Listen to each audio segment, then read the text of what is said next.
Merci. Amen. Amen. On va acclamer notre héros. Acclamons notre Seigneur. Acclamons notre Dieu. Acclamons Jésus. Le roi des rois. Si tu peux pousser le cri de joie. Acclamons notre Dieu. Si tu peux pousser le cri de joie.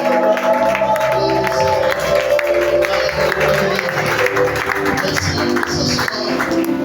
Tu vas saluer celui qui est à tes côtés. Tu vas lui souhaiter la bienvenue dans la maison du Seigneur. Celui de gauche, celui de droite, celui de derrière, celui de devant. Celui qui la bienvenue dans la maison du Seigneur. Merci les chants, merci. Les précieux chants, merci. Que Dieu vous bénisse. Oh, Jésus est merveilleux.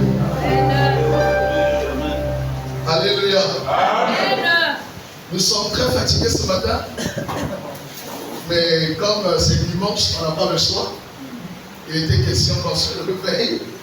C'est pour ça, Farida, qu'on vienne pour servir Dieu et pas de la part du Seigneur. Amen. Nous avons organisé une grande veille de prière le vendredi. Jamais nous l'avons fait. Amen. C'était waouh. Amen. Oh, merci. Amen.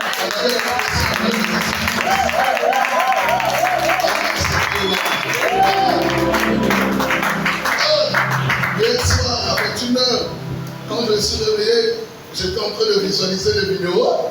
Je dis, mais c'est pas possible. C'est comme si nous étions déjà au ciel. C'est toute la bonne chanson de louange là. Là, on avait allumé les téléphones des torches là. On l'a dit, c'est ça. Mais la chanson a une action terrible. Oh, c'était compliqué. Oh, vraiment celui qui n'était pas là, vraiment, j'ai pris pour toi, quoi. Oh, c'était waouh. Est-ce qu'on peut acclamer le Seigneur?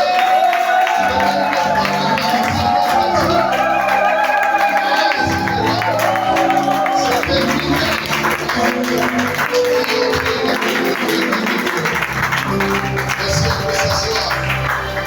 Oh, le Seigneur nous a fait du bien. On était très nombreux.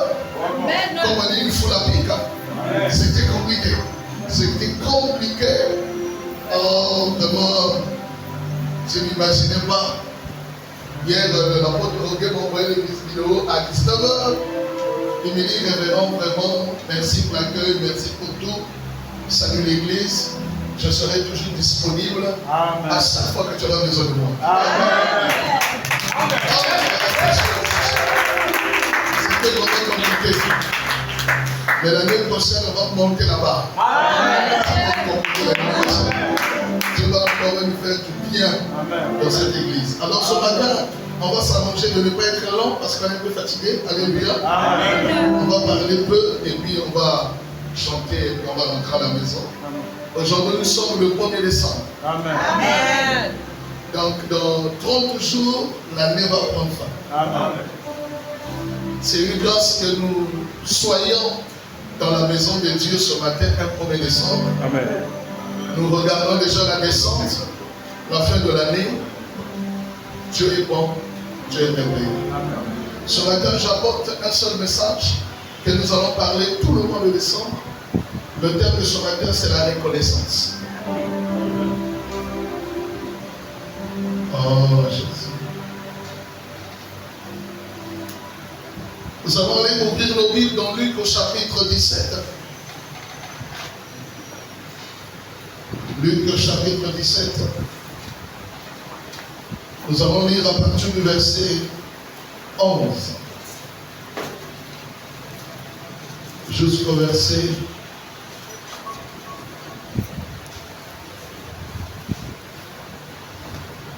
19. Lisons la parole de Dieu dans Luc, au chapitre 17, verset 11. La Bible déclare: Jésus, se rendant à Jérusalem, passait entre la Samarie et la Galilée. Amen. Comme il entrait dans un village, dix lépreux vinrent à sa rencontre. Se tenant à distance, ils élevèrent la voix et dirent: Jésus, Maître, aie pitié de nous. Amen. Dès qu'ils les eurent vus, il leur dit: Allez vous montrer au sacrificateur. Et pendant qu'ils y allaient, il arriva qu'ils furent guéris. L'un d'eux, se voyant guéri, revint sur ses pas, glorifiant Dieu à haute voix. Il tomba sur sa face aux pieds de Jésus et lui rendit grâce. C'était un Samaritain. Jésus, prenant la parole, dit: Les 10 n'ont-ils pas été guéris? Et les 9 autres, où sont-ils? Amen. Amen. Tu as le verset combien? 19. Ne s'est-il trouvé que cet étranger pour revenir et donner gloire à Dieu? Yes. Puis il lui dit: Lève-toi, va, ta foi t'a sauvé. Amen. Parole du Seigneur. Amen. On peut s'asseoir.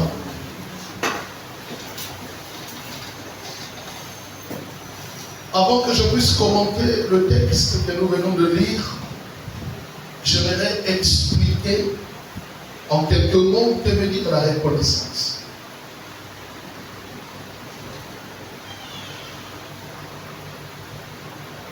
La reconnaissance, selon le dictionnaire Larousse, c'est l'action d'examiner en détail.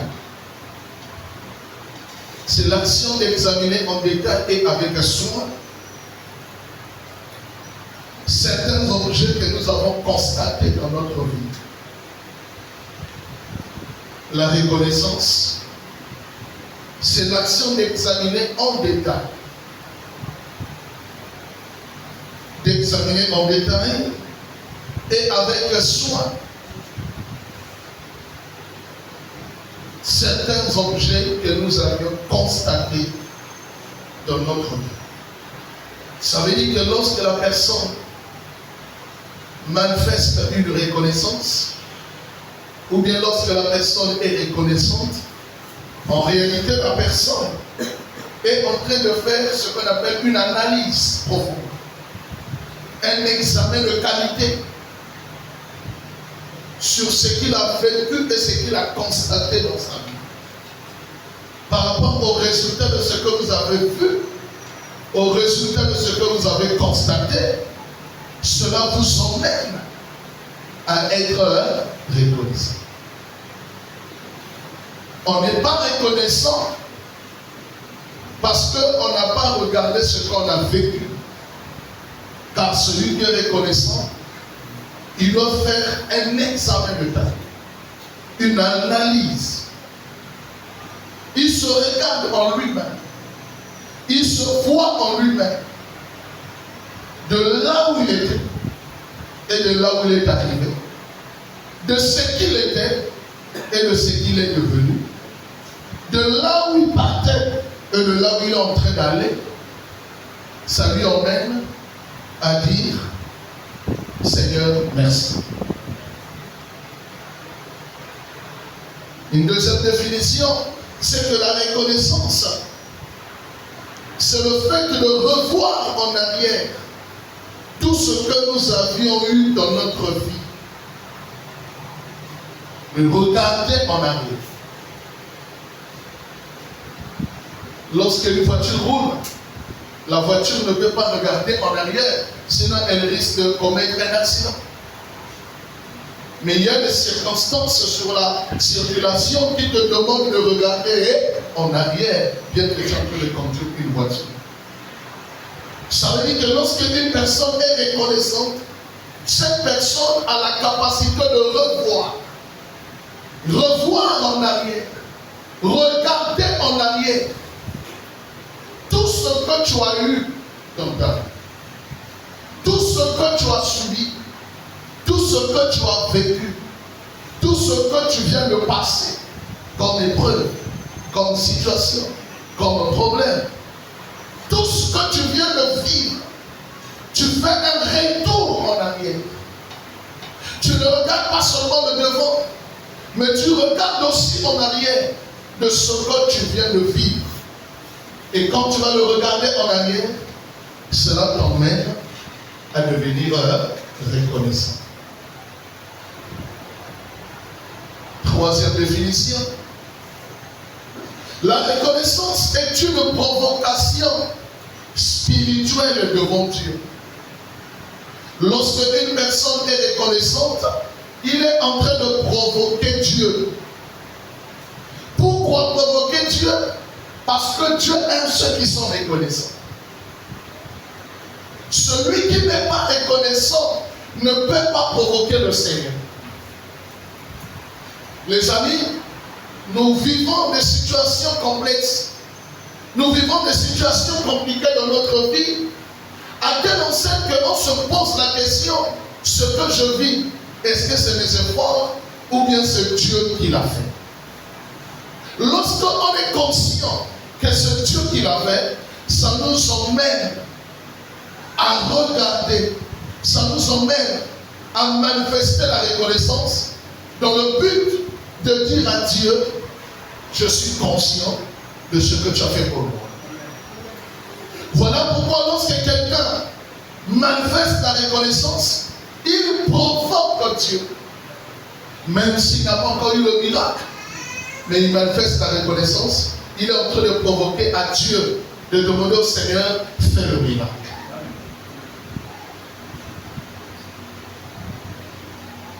Cinquième définition, comme je vous l'ai dit ce matin, je ne serai pas long. Quatrième plutôt définition. La reconnaissance est l'expression de notre gratitude envers Dieu. Celui qui est reconnaissant, c'est une personne qui manifeste la gratitude. Un adage français dit ceci, qu'un ingrat, il écrit le bien dans l'eau, mais il écrit le mal sur le pierre. Quand vous êtes un ingrat, tout le bien qu'on vous fait, vous ne le regardez pas, vous ne l'enregistrez pas, vous ne le gardez pas et vous ne le maintenez pas. Parce que vous êtes ingrat. Le bien qu'on vous a fait, vous écrivez ça dans l'eau.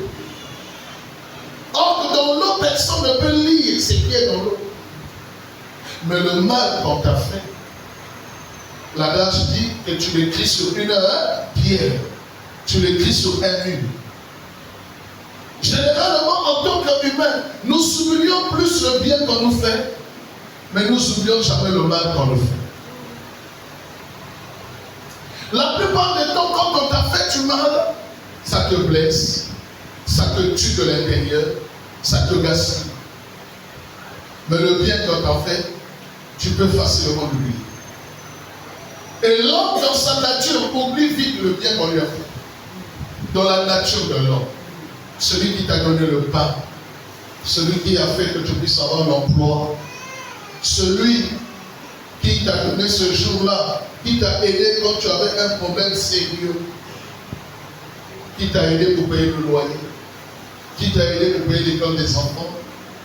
Cette personne qui t'a aidé le jour-là, tu étais devant l'hôpital avec une ordonnance, tu ne savais pas que faire.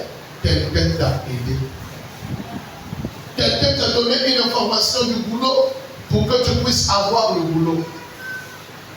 Tu as eu le boulot. Mais quelle est l'attitude que tu manifestes? Quel est le comportement ou le caractère que tu manifestes? Car lorsqu'on est reconnaissant, on manifeste la gratitude. On ne manifeste pas l'ingratitude. Celui qui est ingrat, il manifeste le contraire de la gratitude. Mais celui qui manifeste la gratitude, c'est le résultat de la reconnaissance. Cinquième définition. La reconnaissance est l'expression de l'humilité devant Dieu. Lorsque nous sommes reconnaissants, nous voulons dire à Dieu, je suis très bas devant toi. Je suis trop petit devant toi. Ce que tu es grand. Ce que tu es puissant. Ce que tu es tellement grand, à telle enseigne que je ne peux pas te contenir. Je ne peux pas te ressembler. Je ne peux pas arriver à la dimension que tu es. La Bible déclare que la grandeur de Dieu, même la terre ne peut pas le contenir. Et si la terre ne peut pas contenir Dieu, sachant que la terre est une planète, ça veut dire que Dieu est tellement grand. Et comme Dieu est grand, nous devons être humbles devant le Seigneur. Celui qui est humble, qui descend, qui ne monte pas, qui ne s'enorgueillit pas, qui ne monte pas les épaules, qui ne croit pas que ce qu'il est devenu, c'est le résultat de ses efforts, qui ne croit pas que ce qu'il a eu, c'est le résultat de son intelligence, qui ne croit pas que ce qu'il a obtenu, c'est le résultat de sa force, mais qui comprend que c'est Dieu qui a fait. Et celui qui comprend que c'est Dieu qui a fait, ça lui emmène à devenir humble, à descendre. Bien aimé, vous savez, quand j'étais en train d'écouter une fois le pasteur Marcelo Tounassi, il était en train de prêcher dans son église, il disait, ma femme qui est partie, le jour que je suis rentré dans la chambre là où nous dormions, il a regardé les gardes-linge, il a regardé la chambre, il a vu combien de sacs avait sa femme, combien de habits avait sa femme, combien de bijoux en or avait sa femme, combien de chaussures, de sandales, tout ce que vous pouvez mettre sur une femme qu'avait sa femme. Il y avait même certains des habits que la femme n'avait jamais portés. Comme tu l'as vu, il est allé au chantier que sa femme a laissé, parce que sa femme, avant de mourir, était en train de construire un R1, une maison d'étage, à un niveau. Et aujourd'hui, c'est d'autres personnes qui sont en train de finaliser cela, parce que sa femme n'a pas pu finir cela. Pourquoi? Parce qu'elle était morte. Elle est partie. Les amis, lorsqu'on est humble, on comprendra qu'un jour nous allons disparaître. Amen. Amen. Parfois des guerres, des combats. Parfois nous voulons montrer que nous sommes plus importants que les autres. Parfois nous voulons montrer que les autres ne nous tiennent pas à la cheville. Parfois nous pensons que les autres ne nous arrivent pas à la hanche. Maman, frères et sœurs, soyons humbles. Amen. Amen. L'humilité attire Dieu dans l'homme. L'humilité provoque Dieu de travailler dans l'homme. Regardez Jésus qui était Dieu. La Bible dit qu'il était Dieu. Il est arrivé sur la terre. Il pouvait naître à Liton. Il pouvait naître à Matiba. Il pouvait naître dans un hôtel de luxe. 1 étoile, 5 étoiles, 6 étoiles. Mais Jésus étant Dieu, pour confondre les sages, il est né dans une crèche. Là où on garde les brebis, là où on garde les moutons, là où il y avait l'herbe, là où il y avait le feu, là où il y avait l'odeur de mouton. Jésus étant Dieu, il est né à l'intérieur. Beaucoup, nous grandissons dans la foi, mais nous arrivons pas à être humbles. Pourquoi? Parce que nous pensons que nous sommes plus que les autres.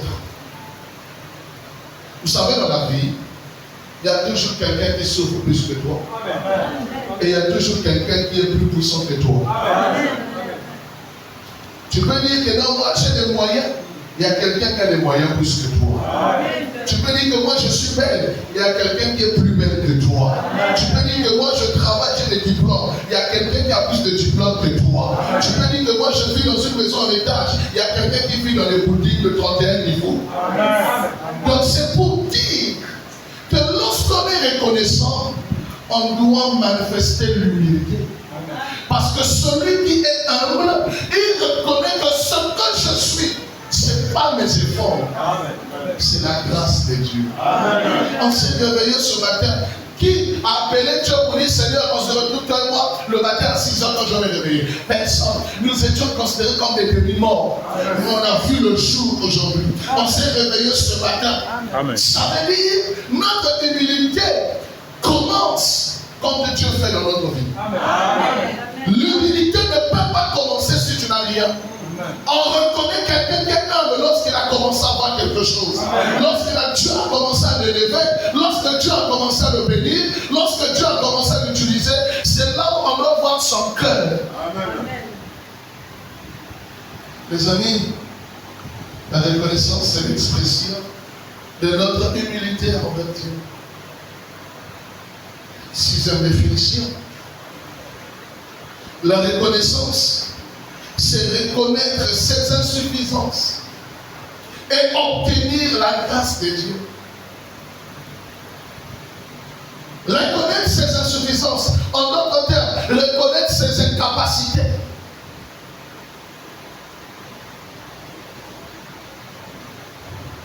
Tu as eu ce boulot parce que c'est pas parce que tu as le diplôme. Il y a des gens qui ont eu le boulot parce qu'ils n'avaient pas le diplôme de ce boulot-là, mais Dieu leur a donné ce travail.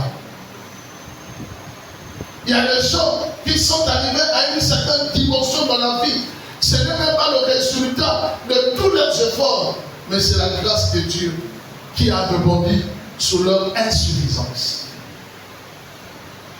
Lorsqu'on est insuffisant, ça veut dire qu'on se considère insignifiant.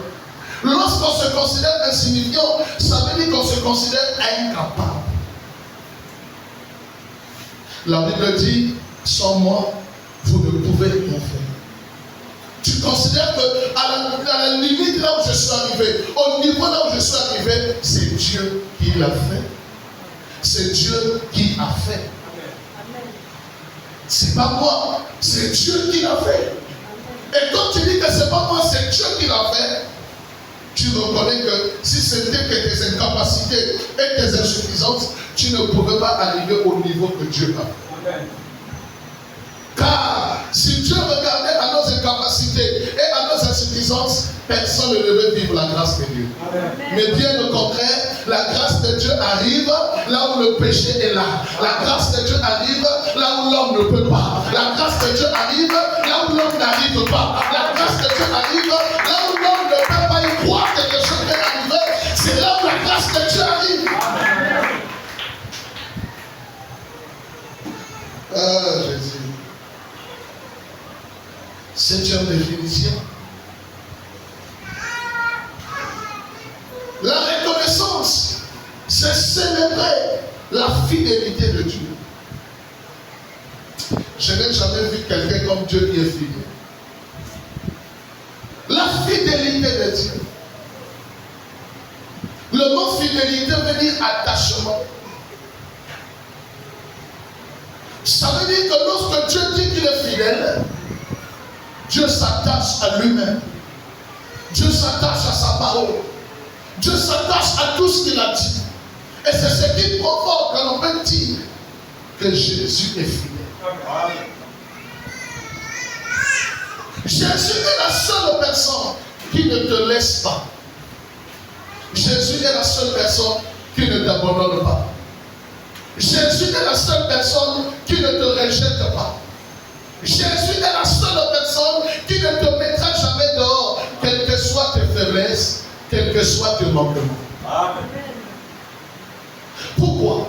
Parce qu'il est fidèle. Il a promis, frère Abel, de ne pas détruire l'homme. Il a dit à Moïse et il a dit à Abraham, je ne détruirai plus le monde comme je l'ai fait au temps de Sodome et Gomorrhe et au temps de Noé. Parce qu'au temps de Noé, c'était l'eau que Dieu a utilisé pour juger l'humanité. Au temps de Sodome et Gomorrhe, c'était quoi? Le feu que Dieu a utilisé pour juger l'humanité. Et Dieu avait décidé, je ne le ferai plus.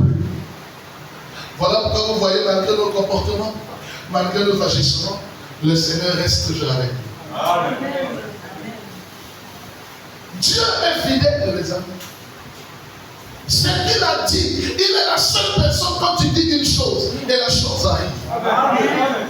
Les hommes peuvent parler, les hommes peuvent pronostiquer, les hommes peuvent programmer, mais ils peuvent ou ne pas obliger de les accomplir. Mais Jésus qui dit un mot et la chose arrive. Ce qu'il t'a dit, il marche sur l'accomplissement de sa parole pour l'accomplir. En d'autres termes, si Dieu est fidèle, crois que même s'il n'y a personne tout autour de toi, mais au moins lui, il restera avec toi. Il reste avec toi. Parce que Dieu est fidèle. Amen.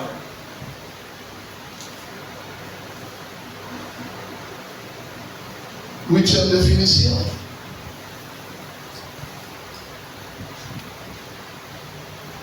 La reconnaissance, c'est regarder en arrière. Je pense que je l'ai dit au début. Amen. En d'autres termes, la reconnaissance, c'est repartir à la source. Celui qui regarde en arrière, il devient reconnaissant.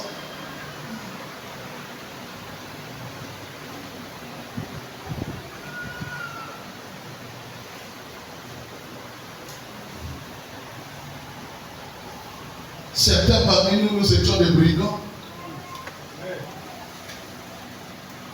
Certains parmi nous, nous étions des impudiques, des adultères de haut niveau, avec un diplôme élevé du master de la publicité. Certains parmi nous, nous sortons de la fenêtre pendant que nos parents dormaient. Amen. Certains parmi nous, nous avons consulté des maisons de féticheurs, des raconteurs d'aventures. D'autres parmi nous, nous avons touché à la sorcellerie et à la magie. Certains parmi nous, on pouvait attraper le sida parce que nous avons eu une sexualité non responsable. Mais aujourd'hui, quand tu vois ta santé, tu vois ta vie, tu n'es pas virologique. Tu n'es pas atteint d'une maladie sexuellement transmissible. Alors que la java et la prostitution à haut niveau que nous avions obtenu à faire, on était exemptés. On n'était pas exemptés d'avoir la maladie. Mais Dieu, par sa grâce, a permis que tu n'attrapes pas cette maladie. Certains parmi nous, nous étions des bons consommateurs de la brasserie et le branico. À telle enseigne que là où nous buvions, après avoir bu, là où nous partions et nous rentrions, on se pose la question si je pouvais encore retrouver mes enfants. Tu as eu des blessures à cause de la boisson. Tu es déjà tombé dans un caniveau une fois. Déjà, tu as enlevé les amis devant tes enfants parce que tu as perdu connaissance à cause des dents jaunes, à cause de l'alcool. L'alcool t'a fait vieillir avant l'âge. Certains parmi nous, nous avons consommé du tabac indien. Nous avons consommé de la marijuana. Nous avons consommé ce qu'on appelle ici la petite cigarette du quartier. Le gazon qu'on brûle avec quelque chose. Les poumons pouvaient se détruire. On pouvait attraper une maladie pulmonaire et respiratoire. Tu pouvais cracher le sang dans 2 ans. Mais tes poumons sont intacts. Ça veut dire, si tu n'es pas reconnaissant, en regardant en arrière de ce que tu as subi, tu ne peux pas dire merci à Dieu. Certains parmi nous, comme moi, à l'âge de 15 ans, je me trouvais dans les eaux de Patra avec les amis en fuyant l'école. Nous sommes allés nous baigner à la rivière de Patra. Ne connaissant pas nager, je me suis retrouvé dans les bas-fonds de l'eau. Et pendant que les autres étaient en train de crier, il est mort de coup froid, jusqu'aujourd'hui, je me pose la question, qu'est-ce qui m'avait ramené au rivage de l'eau?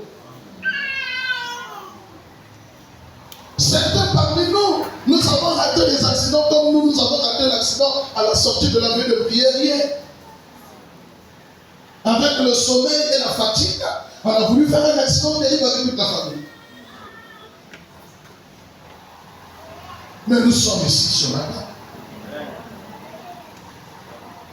Ça veut dire que si je ne regarde pas en arrière de ce que j'ai subi, de ce que j'ai vécu, de ce que Dieu a fait, je ne peux pas être là ce matin pour dire merci à Dieu. Amen.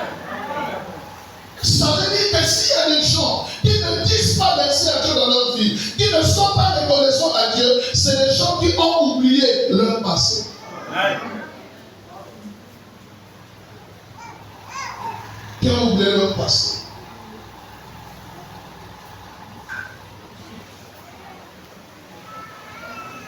Si tu oublies ton passé, tu vas oublier là où tu peux le bâtir. Amen. Parce que de là où Dieu t'a pris et Dieu t'a prise, de là où il est en train de t'emmener, si tu oublies ça, il ne peut pas t'emmener à une autre étape. Il ne peut pas te conduire à un autre niveau. Regarde les maladies que tu as subies. Et regarde les opérations chirurgicales que tu as subies.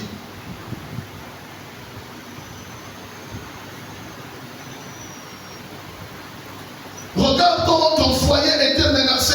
À un certain niveau, tu allais perdre même le foyer. Parce que le mari aurait trouvé refuge ailleurs.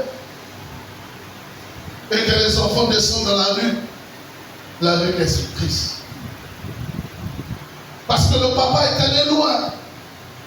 Trouver une bonne femme, trouver une copine, trouver une maîtresse qui lui fait tourner la tête jusqu'au point d'oublier même sa femme et ses enfants. Maman, tu as oublié comment tu pleurais. Comment tu disais, Dieu, tu m'as abandonné. Dieu, tu m'as lâché. Maman, tu as oublié ce que tu as vécu aujourd'hui. Si ton foyer est dans la paix, mais hier, est-ce que c'était dans la paix? Si aujourd'hui ton foyer est dans la stabilité, est-ce que hier il y avait la stabilité? Si aujourd'hui tu es en bonne santé, est-ce que hier tu étais en bonne santé? Si aujourd'hui tu travailles, est-ce que hier tu travaillais? Si aujourd'hui tu as l'argent, est-ce que hier tu avais l'argent? Si aujourd'hui tu as construit la maison, est-ce que hier tu étais propriétaire? Est-ce que hier tu avais une maison? Si tu ne regardes pas en arrière, le chemin ne peut pas être libre. Dieu emmène les gens qui sont reconnaissants. Dieu nous emmène à un niveau pour les gens qui sont reconnaissants.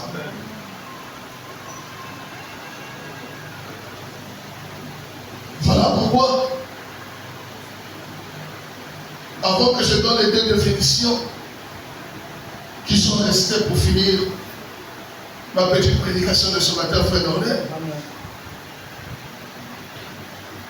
nous venons de lire une histoire de 10 lépreux. 10 lépreux qui avaient la lèpre. À la place de la lèpre, et toi qui m'entends ce matin, remplace ton infirmité, remplace ta maladie, remplace ce que tu as vécu, remplace ce que tu as subi, remplace ce que tu étais, remplace ce que tu avais reçu. 10 lépreux, considérés comme des gens qui n'ont pas de place. La lèpre est une maladie infectieuse et contagieuse. La lèpre est une maladie qui réagit beaucoup dans les pays tropicaux humides. Les pays là où il fait beaucoup chaud et les pays là où il pleut beaucoup. La lèpre est une maladie qui se manifeste par une lésion subcutanée sur la peau. C'est-à-dire que vous allez avoir des petites plaies, des petits fibromes sur la peau. Et cette maladie, comme c'est une maladie contagieuse, la loi de l'OMS, l'Organisation mondiale de la santé, interdit à quelqu'un qui a la lèpre d'être à côté des gens. Parce que c'est une maladie qui se contamine. Lorsque tu as la lèpre, tu dois avoir tes propres objets. Ton verre à toi, ton lit à toi, ton matelas à toi, tes habits à toi, ta cuillère à toi, ta fourchette à toi, ton couteau à toi, ton assiette à toi. Ce que le lépreux touche, une personne saine ne peut pas le toucher. Parce que tu seras déjà victime de cette maladie. Et en parlant dans le plan spirituel, c'est qu'en Israël, lorsque quelqu'un avait la lèpre, il n'était pas considéré dans la société. Il était considéré comme un voyou, comme un fou, qui ne pouvait pas vivre au milieu des gens. C'était des personnes qui pouvaient être loin de leurs femmes, loin de leurs enfants, loin de leurs amis, loin de leur communauté, loin de leur famille. Ils étaient chassés. En Israël, on vous mettait quelque part, vous ne pouvez pas rentrer dans la ville parce que vous étiez considérés comme impurs, comme des gens que Dieu a mis de côté, comme des gens qui sont dans la malédiction. Mais c'est Dieu le roi.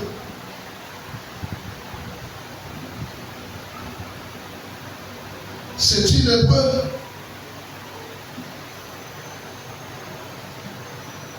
Sortait de la ville. Jésus rentrait dans la ville, il va croiser ces dîners. Et il leur dit, où allez-vous? Il dit que nous sortons de la ville parce que nous avions la lèpre. Et on ne peut pas rester.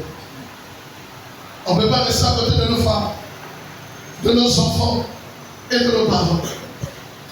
Parce que ce que nous avions comme infirmité, ce que nous avions comme maladie ne permet pas la cohabitation, ne permet pas la fréquentation, ne permet pas l'habitation. Jésus regarde bien les 10. Il regarde leur peau. Il y avait bel et bien des plaies. Il y avait bel et bien les marques de la lèpre. Jésus leur dit, je ne veux pas prier pour vous, mais ce que je vous demande, allez vous montrer au sacrificateur. Sortez de la ville, allez vous montrer au sacrificateur. Lorsque le sacrificateur, c'est le prêtre de ce temps-là, quand il va vous voir, vous serez guéri. Or, lui-même Jésus, il est le souverain sacrificateur. Amen. En réalité, quand il les envoie d'aller voir le sacrificateur, il leur envoie d'aller voir lui-même. Amen. Parce que quand vous suivez l'histoire, vous savez pas que les lépreux n'ont pas eu le miracle quand ils sont sortis de la ville, mais ils ont eu le miracle pendant qu'ils sortaient de la ville. Amen. Donc, le souverain sacrificateur, en prononçant une parole, avait déjà déclaré leur miracle et leur guérison. Amen. Amen. Avant qu'ils sortent de la ville au veille, les 10, la Bible ne dit pas le 7, la Bible ne dit pas les 4, la Bible ne dit pas les 3, la Bible ne dit pas les 5, mais les 10 vont constater, pour aller plus loin dans le mot français, vont remarquer, pour aller plus loin dans le mot français, vont diagnostiquer. Ils ont constaté la guérison de leur peau, sans pourtant qu'un médecin puisse faire le traitement, sans pourtant qu'un médecin puisse leur dire réellement par rapport à ce qu'on appelle ici à la radiographie, vous êtes maintenant guéris. Mais ils ont constaté, ce qu'ils savaient dans leur peau, il n'y en avait plus. Amen. Amen. Amen. Amen. Mais le problème, ce n'est pas que tu es guéri. Amen. Le problème, ce n'est pas que tu as eu le travail. Le problème, ce n'est pas que Dieu t'a délivré de la maladie. Le problème, ce n'est pas que Dieu t'a donné ce que ton cœur désire. Le problème, ce n'est pas que tu as reçu ce que tu cherchais. Le problème, c'est le retour. Amen. Le retour. Zongela ici, Kawana Odu Lobiko. Le retour. Amen. Le retour. Parmi les 10, il y a eu un qui s'est dit, moi je ne peux pas rester tranquille. J'étais lépreux, j'avais perdu ma femme et mes enfants. Je n'étais plus ensemble avec mes parents et ma famille. Maintenant que je constate que je suis guéri, je ne dois pas commencer à aller faire la fête. Je ne dois pas commencer à aller sur dans le monde. Je ne dois pas commencer à aller finir toutes les boîtes de nuit. Je dois repartir vers la personne qui a permis que je sois guéri. Ça, on appelle ça de la reconnaissance.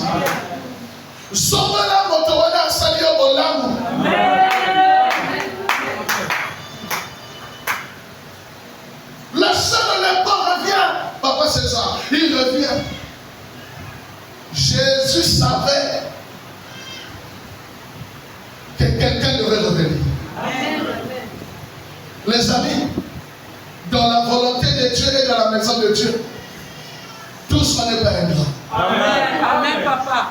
Il y a des gens qui sont ingrats, mais il y a des gens qui ne sont pas ingrats. Amen. Et Dieu travaille avec des gens qui ne sont pas ingrats, parce qu'ils connaissent de ce que Dieu a fait en eux, au niveau que Dieu leur a emmené, au stade que Dieu leur a positionné, c'est qu'ils n'étaient pas avant. Est-ce que je parle à quelqu'un ce matin? Le lebrun, il veut donner.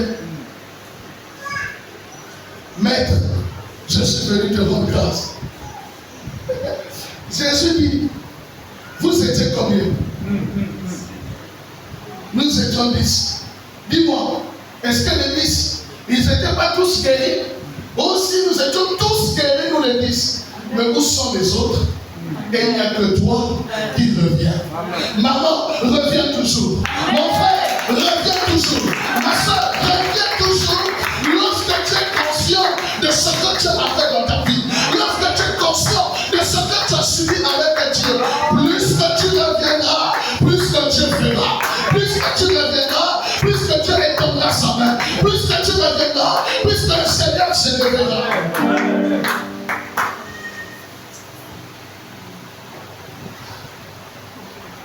Je vais donner une phrase très forte. Préparez-vous à recevoir la phrase. La phrase là est trop forte.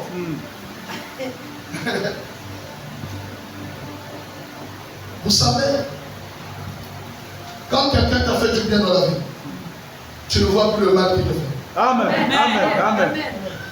On appelle ça de la loyauté. Amen. Yes. Dès qu'il t'a déjà fait du bien, il a déjà marqué ta vie, tu ne peux plus regarder ce qu'il t'a fait. Yes. Si tu regardes ce qu'il t'a fait, tu détruis ce que tu vas devenir.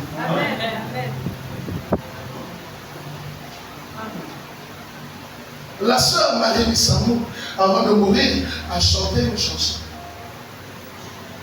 Le titre, c'est la reconnaissance. Il dit, vous me voyez dans le chemin de Dieu tous les jours. Vous me voyez servir Dieu. Vous me voyez faire la volonté du Seigneur. C'est parce que je suis conscient de ce que Dieu a fait en moi. Je t'invite ce matin à la fin du culte, rentre chez toi. Va prendre ta photo d'avant de recevoir le Seigneur et ta photo quand tu as reçu le Seigneur aujourd'hui. Tu verras que quelque chose s'est passé en toi. Amen. Tu vas remarquer qu'il y a quelque chose qui s'est passé dans ta vie. Amen. Oh Jésus. Nous avons une reconnaissance de la bouche, mais pas une reconnaissance du cœur. Quelqu'un t'a donné à manger. Dès que quelqu'un il a dit pas même pour Allah. Dès que quelqu'un se lève vous, un peu bien. Moi, dans ma il a un peu sonné un peu bien. Moi, dans le il a un peu bien. Parce qu'il dit pas, mais pour nous. Mais il dit pas, il y a qui faut. Quelqu'un se retrouvait dans la toilette. Tu oublies le pain que tu avais mangé. C'est ça le chrétien. C'est ça. Jésus se retrouve à la fin de son histoire.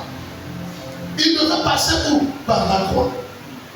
Mais il devait être jugé par qui? Par Ponce Pilate. Ponce Pilate, comme de coutume en Israël, devait relâcher un prisonnier. Car en Israël, quand tu étais méchant qui se comportait mal, on te crucifiait. Et à chaque fête de Pâques, on devait relâcher qui? Un prisonnier. Et ce jour-là, on va présenter 2 prisonniers aux populations. On va présenter 2 prisonniers au monde. Jésus et Barnabas. Ponce Pilate dit, voilà les 2 prisonniers que je vous présente. Il pose une bonne question. Qui commence par un pronom relatif. Lequel des deux voulez-vous qu'on vous relâche? Point d'interrogation. En d'autres termes, Ponce Pilate n'a pas la décision à prendre. Je vais te dire ce matin, il y a certaines décisions de ta vie, ce n'est pas le diable. Ce n'est pas le diable qui le prend. Le diable se met de côté. Amen. Parce qu'ici, Ponce Pilate est l'image du diable. Amen. Il dit, lequel des deux voulez-vous qu'on vous relâche? On ne dit voulez-vous. Ça veut dire qu'il laisse la mèche au peuple. Il laisse la mèche à la foule. C'est à vous de décider qui on va relâcher et qui on va crucifier. J'ose croire que tous ici nous avons vu le film Sermon de Jésus. La foule va crier, relâchez Barabbas, crucifiez Jésus. Alors, Marie de Magdala, Marie de Sousa, Marie la maman de Jésus, Marie la maman de Pierre et de Jacques, avec une voix petite féminine, vont crier, relâchez Jésus, crucifiez Barabbas. Mais là où les gens disaient crucifier Jésus, la voix dominait plus parce que c'était la voix d'homme. Là où il y a le diable, les choses se dominent vite. Amen, papa. Ils ont crié, relâchez Barabbas, crucifiez Jésus. Ponce Pilate prend la requête. Il jette la requête. Il dit, je n'ai rien trouvé de mauvais sur la vie de cet homme. Vous voulez le crucifier, mais moi je n'ai rien trouvé de mauvais. Mais comme c'est votre vouloir et votre décision, faites ce que vous voulez. Je vais te donner une révélation. Dans le lot des gens qui disaient crucifier Jésus, relâcher Barabbas, il y avait des gens que Dieu avait guéris. Amen. Il y avait des gens que Dieu avait délivrés. Il y avait des gens que Jésus avait donné le pain. Il y avait des gens que Jésus avait bénis. Il y avait des gens que Jésus avait mis dans une autre dimension. Mais ce jour-là, ils étaient devant leurs intérêts. Ils étaient devant leur choix. Ils étaient devant leur préférence. Écoute-moi, l'intérêt de l'homme peut oublier la reconnaissance que tu as pour lui. L'intérêt de l'homme peut faire qu'il oublie ce que tu as fait pour lui. N'oublie jamais ce que Dieu a fait pour toi. Malgré ce que tu es devenu, malgré ce que tu seras.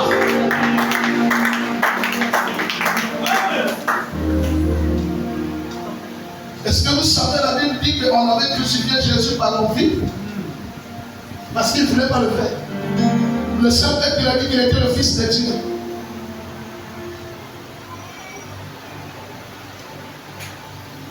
Je donne les deux définitions qui me restent. Et puis on va.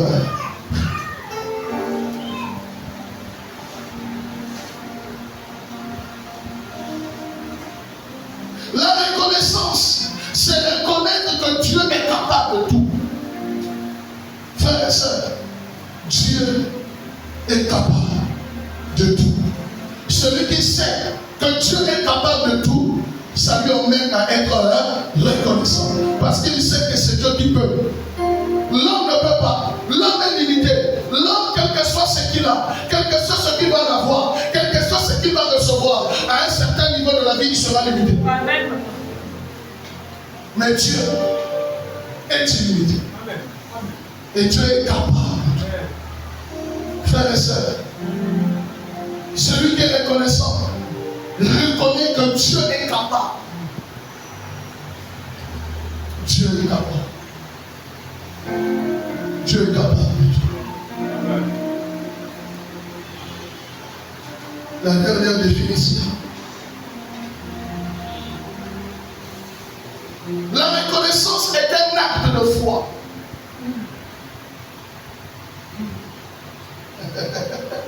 La reconnaissance est un acte de foi. Ça veut dire que quand tu reconnais ce que Dieu a fait ou de ce que tu vas faire, en réalité, c'est la foi que tu manifestes. Tu manifestes ta foi.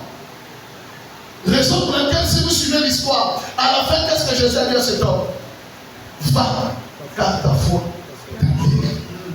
Donc, lorsqu'on a la foi, ça nous emmène à être reconnaissant devant Dieu. Celui qui est reconnaissant devant Dieu, c'est qu'il a manifesté la foi devant Dieu. C'est qu'il a mis Dieu à la première place. C'est qu'il a mis Dieu à une position là où il sait qu'à ce niveau-là, lui-même il ne pourra pas, mais c'est Dieu qui peut faire quelque chose. J'avais terminé ce matin. J'ai fait combien de minutes? 30 minutes, c'est ça? Oui, 35. C'est rare hein, les dimanches. À ce moment-là, on a le Seigneur, notre Dieu.